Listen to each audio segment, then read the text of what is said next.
Guys আমি আসছি এখন বাংলাদেশের বালুযুক্ত একটা রাস্তা দিয়ে। রাস্তার ভিতরে বাংলাদেশের সব জায়গাতে মূলত বালু থাকে। বাংলাদেশের রাস্তা কোনো ফ্রেশ কোনো কিছু পাবেন না। তো আমি যে রাস্তাতে আসছি সেই রাস্তার ভিতরে এত বালু যা বলার মতো না। দেখতে পাচ্ছেন এত বালু। আমি বাংলাদেশ থেকে বালু রপ্তানিকারক হতে চাই। আর বিশেষ করে ডিস্ট্রিক্ট ট্রাক্টরের পিছনে যারা পড়ে তারাই বুঝতে পারে যে বাংলাদেশে কী পরিমাণে বালু রাস্তার ভিতরে। আর আমার মনে হয় সবচেয়ে বেশি বালুটা খায় বাইক রাইডাররা, যারা বাইক চালায়, গ্রামের রাস্তায় বাইক চালায়, অলিগলির রাস্তায় বাইক চালায়, কিন্তু হেলমেট পরতে ভুলে যায় বা হেলমেট পরে না। তারা বুঝতে পারে যে তাদের দিনটা কীভাবে যায়। আর এত রকমের বালু, এত পরিমাণের বালু আমি আজকে আপনাদেরকে দেখাবো যে কী পরিমাণে বালু রাস্তা দিয়ে আমরা আজকে যাই। আর এত বালু মনে হয় আপনারা বলবেন যে ভাই আমি আমার লাইফে এত রকমের বালু আমরা দেখি নাই, আর এত অস্বস্তিকর বালু আপনারা জীবনও মনে খান নাই।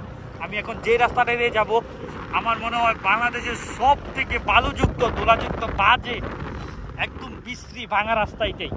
আমি আপনাদেরকে এখন দেখাবো সেই রাস্তাটা। আমরা সেই রাস্তা দিয়ে রাইড করবো এখন।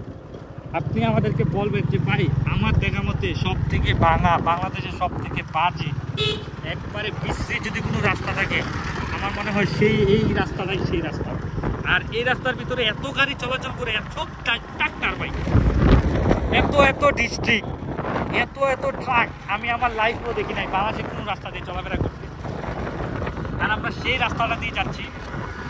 রাস্তাটা ভাঙা, কিন্তু রাস্তাটার কাজ এখন আপাতত বন্ধ আছে, কিন্তু অনেক বালু। আমি যে কথা বলতেছি আমার ভিতর দিয়ে অনেক বালু যাচ্ছে। দেখেন আশেপাশের ওয়েদারটা দেখেন। এই রাস্তার ভিতরে আসার সাথে সাথে দেখেন ওয়েদার কেমন কালো হয়ে গেছে, বিশ্রী হয়ে গেছে বালুর কারণে। তো আমি কিভাবে কথা বলবো, আমার শ্বাস টানতে কথা আটকাই যায়। আমরা সেই বালুযুক্ত রাস্তা দিয়ে যাচ্ছি এখন গাইস।